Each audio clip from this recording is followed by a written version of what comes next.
ഭാരതത്തിന്റെ ചരിത്രത്തിലെ ഏറ്റവും വലിയ വ്യാപാര കരാർ പ്രധാനമന്ത്രി നരേന്ദ്രമോദി ആ കടലാസിൽ ഒപ്പുവെച്ചപ്പോൾ യൂറോപ്പിൽ ഇന്ത്യയുടെ സുവർണകാലം തുടങ്ങുകയായിരുന്നു. പക്ഷേ ഈ വാർത്ത കേട്ട് സന്തോഷിക്കാത്ത ഒരേ ഒരു രാജ്യം നമ്മുടെ അയൽവാസിയായ പാകിസ്ഥാനാണ്. എന്തിനാണ് പാകിസ്ഥാൻ ഇത്രയും ഭയക്കുന്നത്? മോദിയുടെ ആ ഒരു ഒപ്പ് പാകിസ്ഥാന്റെ സാമ്പത്തിക നട്ടെല്ലൊടിക്കുമോ? മദർ ഓഫ് ഓൾ ഡീൽസ് എന്ന് വിശേഷിപ്പിക്കപ്പെടുന്ന ഈ കരാറിനെ കുറിച്ച് നമുക്ക് നോക്കാം. 2 പതിറ്റാണ്ടോളം നീണ്ട ചർച്ചകൾക്കൊടുവിലാണ് ഇന്ത്യയും യൂറോപ്യൻ യൂണിയനും തമ്മിലുള്ള ഈ സ്വതന്ത്ര വ്യാപാര കരാർ യാഥാർത്ഥ്യമായത്. ഇതുവരെ യൂറോപ്പിലേക്ക് വസ്ത്രങ്ങളോ സ്വർണമോ പാദരക്ഷകളോ ഒക്കെ ഇന്ത്യയിൽ നിന്ന് കയറ്റി അയക്കുമ്പോൾ 10 മുതൽ 12% വരെ നികുതി നൽകണമായിരുന്നു. എന്നാൽ ഇനി മുതൽ ആ പ്രശ്നമില്ല. 99% ഇന്ത്യൻ ഉൽപ്പന്നങ്ങൾക്കും യൂറോപ്പിൽ ഫ്രീ എൻട്രിയാണ്. അതായത് ഇന്ത്യൻ ഉൽപ്പന്നങ്ങൾ യൂറോപ്യൻ സൂപ്പർ മാർക്കറ്റുകളിൽ കുറഞ്ഞ വിലയ്ക്ക് കിട്ടും. ഇന്ത്യയുടെ വിപണി വളരും, വിദേശ പണം ഒഴുകും. ചുരുക്കത്തിൽ മോദി യൂറോപ്പിനെ ഭാരതത്തിന്റെ ഒരു വലിയ കച്ചവട കേന്ദ്രമാക്കി മാറ്റിയിരിക്കുകയാണ്. ഇനി നമ്മുടെ പാകിസ്ഥാനിലേക്ക് വരാം. പാകിസ്ഥാൻ ഇപ്പോൾ എന്തിനാണ് അടിയന്തര യോഗങ്ങൾ വിളിക്കുന്നത്? വർഷങ്ങളായി പാകിസ്ഥാൻ യൂറോപ്പിൽ അടക്കി വാണിരുന്ന ഒരു മേഖലയുണ്ട്, അതാണ് തുണിത്തരങ്ങൾ. EU നൽകിയ GSP പദവി വഴി അവർക്ക് അവിടെ നികുതി ഇളവ് ഉണ്ടായിരുന്നു. ആ തണലിലാണ് പാകിസ്ഥാൻ ഇത്രയും കാലം പിടിച്ചു നിന്നത്. പാകിസ്ഥാൻ ഇപ്പോൾ അടിയന്തര മീറ്റിംഗുകൾ വിളിക്കുകയാണ്. എന്തിനാണെന്നറിയാമോ? അവരുടെ മില്ലുകൾക്ക് കറന്റ് കൊടുക്കാൻ പോലും പണമില്ല. പെട്രോളിനും ഗ്യാസിനും പണമില്ലാതെ IMFന്റെ വാതിൽക്കൽ പിച്ചയെടുക്കുന്നവർ എങ്ങനെയാണ് ഇന്ത്യയോട് മത്സരിക്കുക? ഇന്ത്യ EU കരാർ വന്നതോടെ പാകിസ്ഥാൻ പ്രധാനമന്ത്രി ഇപ്പോൾ സ്റ്റേജിൽ ഇരുന്ന് വിയർക്കുകയാണ്. ഇന്ത്യയുടെ ഒരു ഒപ്പിന് പാകിസ്ഥാന്റെ സാമ്പത്തിക ഭൂപടം മായ്ച്ചു കളയാൻ ശേഷിയുണ്ടെന്ന് ലോകം മനസ്സിലാക്കി കഴിഞ്ഞു. തോക്കിൻ മുനയിൽ ഇന്ത്യയെ വിരട്ടാൻ നോക്കിയവർക്ക് മോദി കൊടുത്തത് സാമ്പത്തികമായ ഒരു പ്രഹരം തന്നെയാണ്. മരുന്നില്ലാത്ത അടിയെന്ന് ഇതിനെ വിളിക്കാം. എന്നാൽ ഈ വമ്പൻ കരാറോടെ ഇന്ത്യയും ആ വിപണിയിലേക്ക് നികുതിയില്ലാതെ എത്തുകയാണ്. പാകിസ്ഥാൻ ഉൽപ്പന്നങ്ങളെക്കാൾ എത്രയോ മടങ്ങ് ക്വാളിറ്റിയുള്ള ഇന്ത്യൻ ബ്രാൻഡുകൾ ഒരേ വിലയ്ക്ക് അവിടെ കിട്ടുമ്പോൾ ആരെങ്കിലും പാകിസ്ഥാൻ ഉൽപ്പന്നം വാങ്ങുമോ? GDPയുടെ വലിയൊരു ഭാഗം യൂറോപ്പിൽ നിന്നുള്ള പണം കൊണ്ട് നികത്തുന്ന പാകിസ്ഥാന് ഇത് അക്ഷരാർത്ഥത്തിൽ പണി തന്നെയാണ്. കടം വാങ്ങി മുടിഞ്ഞ പാകിസ്ഥാന് സ്വന്തമായി ഉൽപാദനം വർദ്ധിപ്പിക്കാൻ കഴിവില്ല. ഇന്ത്യയുടെ സാമ്പത്തിക കുതിപ്പ് കണ്ട് അവർ കണ്ണു തള്ളിയിരിക്കുകയാണ്. ഇതിനോടകം തന്നെ അവിടെ വൈദ്യുതി നിരക്ക് കുറയ്ക്കാനും മറ്റും അവർ ഓട്ടം തുടങ്ങിക്കഴിഞ്ഞു. പക്ഷെ ഓടിയിട്ട് കാര്യമില്ല. ഇന്ത്യ വിമാനം പോലെ കുതിക്കുമ്പോൾ പാകിസ്ഥാൻ തകർന്നു പോയ സൈക്കിളും ചവിട്ടി പുറകിൽ പോകാമെന്ന് കരുതരുത്. ഇത്രയും കാലം വിദേശ സഹായവും സൗജന്യവും കൊണ്ട് ജീവിച്ച പാകിസ്ഥാന്റെ സീറോ താരിഫ് ഹണിമൂൺ മോദി അവസാനിപ്പിച്ചു. അമേരിക്കൻ വിപണിയിലെ താരിഫ് വെല്ലുവിളികൾക്ക് മറുപടിയായാണ് ഇന്ത്യ യൂറോപ്പിൽ ഈ വേരോട്ടം നടത്തുന്നത്. ഇത് വെറും ഒരു കച്ചവടമല്ല, മറിച്ച് ചൈനയ്ക്ക് പകരമായി ലോകത്തിന്റെ സപ്ലൈ ചെയിൻ ഇന്ത്യയാകുമെന്നതിന്റെ പ്രഖ്യാപനമാണ്. ലക്ഷക്കണക്കിന് പുതിയ തൊഴിലവസരങ്ങൾ ഇന്ത്യയിലെ യുവാക്കൾക്ക് ഇതിലൂടെ ലഭിക്കാൻ പോവുകയാണ്. നയതന്ത്രം എന്നാൽ ഇതാണ്. ചർച്ചകളിൽ കടുപ്പമേറിയ നിലപാടുകൾ എടുക്കുമ്പോഴും അത് ഭാരതത്തിന് ഗുണകരമാക്കാൻ മോദി സർക്കാരിന് സാധിച്ചു. പാകിസ്ഥാൻ കരയട്ടെ, അതുപോലെ വിമർശിക്കട്ടെ, പക്ഷേ ഭാരതം അതിന്റെ വിജയഗാഥ തുടരുക തന്നെ ചെയ്യും. നോക്കൂ, ഇതാണ് പുതിയ ഇന്ത്യ. ചർച്ചകളിൽ പതറാത്ത, ലോകത്തിനു മുന്നിൽ തലകുനിക്കാത്ത ഭാരതം. പണ്ട് യൂറോപ്പിലേക്ക് നമ്മുടെ സാധനങ്ങൾ അയക്കാൻ അവർക്ക് മുന്നിൽ കൈകൂപ്പി നിൽക്കണമായിരുന്നു. എന്നാൽ ഇന്ന് കാലം മാറി. യൂറോപ്യൻ യൂണിയൻ എന്ന 27 രാജ്യങ്ങളുടെ കൂട്ടായ്മ ഇന്ത്യയുടെ മുന്നിൽ ചർച്ചയ്ക്കായി വന്നിരിക്കുകയാണ്.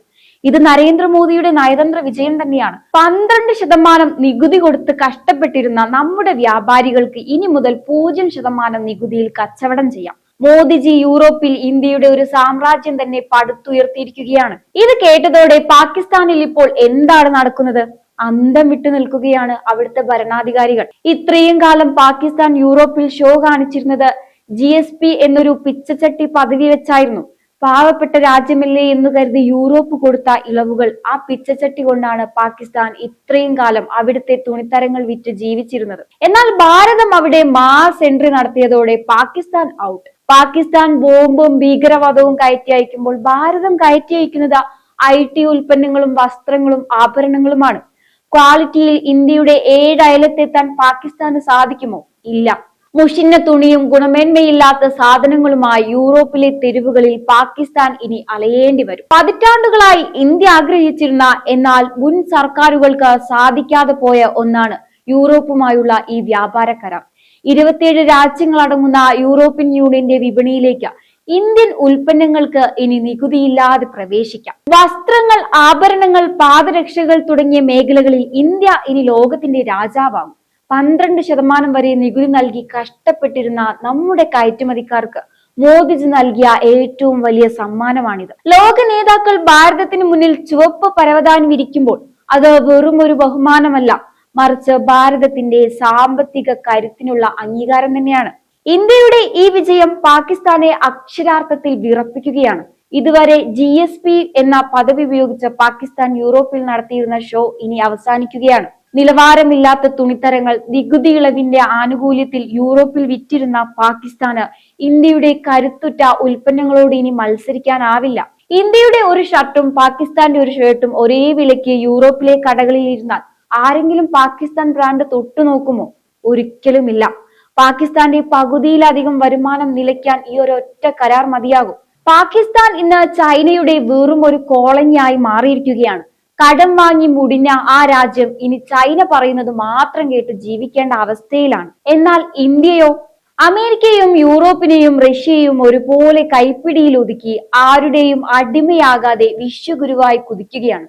UPI മുതൽ വന്ദേ ഭാരത് വരെ ലോകത്തിനു മുന്നിൽ വിസ്മയമായി ഇന്ത്യ വളരുമ്പോൾ പാകിസ്ഥാൻ വെറും വട്ടപൂജ്യമായി മാറുകയാണ്. നമ്മൾ ഇന്ത്യയുടെ വ്യാപാര കരാറിനെ കുറിച്ച് സംസാരിക്കുമ്പോൾ പാകിസ്ഥാനിലെ വ്യാപാരികളുടെ അവസ്ഥ കൂടി ഒന്ന് അറിയണം. അവിടെ ഒരു തുണിമില്ല് പ്രവർത്തിക്കണമെങ്കിൽ യൂണിറ്റിന് കൊടുക്കേണ്ടി വരുന്ന തുക കേട്ടാൽ നിങ്ങൾ ഞെട്ടും. ലോകത്തെ ഏറ്റവും ഉയർന്ന വൈദ്യുതി നിരക്കുള്ള രാജ്യങ്ങളിൽ ഒന്നായി പാകിസ്ഥാൻ മാറി. ഇന്ത്യയിൽ നമ്മൾ 24 മണിക്കൂറും കുറഞ്ഞ നിരക്കിൽ വൈദ്യുതി നൽകി ഉൽപാദനം കൂട്ടുമ്പോൾ പാകിസ്ഥാനിൽ പകുതി ദിവസവും ഫാക്ടറികൾ അടഞ്ഞു കിടക്കുകയാണ്. കറണ്ട് അടിക്കാൻ കാശില്ലാത്തവർ എങ്ങനെയാണ് ഇന്ത്യയുടെ അത്യാധുനിക ഫാക്ടറികളോട് മത്സരിക്കുക? എന്തായാലും ഈ കരാർ വന്നതോടെ അവരുടെ ബാക്കിയുള്ള ബിസിനസ് കൂടി പൂട്ടിക്കെട്ടേണ്ടി വരും. സുഹൃത്തുക്കളെ, നമ്മൾ ഇന്ന് കണ്ടത് കേവലം ഒരു വ്യാപാര കരാറല്ല. ഇത് 140 കോടി ജനങ്ങളുടെ സ്വപ്നങ്ങൾക്ക് ചിറകു നൽകുന്ന ഒരു മഹാസംഭവം തന്നെയാണ്. പ്രധാനമന്ത്രി നരേന്ദ്രമോദി ആ കരാറിൽ ഒപ്പിട്ടപ്പോൾ അത് യൂറോപ്പിലെ 27 രാജ്യങ്ങളുടെ വിപണിയിലേക്കുള്ള ഇന്ത്യയുടെ വിജയക്കൊടിയായിരുന്നു. പക്ഷേ ഇപ്പുറത്ത് നമ്മുടെ പാകിസ്ഥാനെ നോക്കൂ.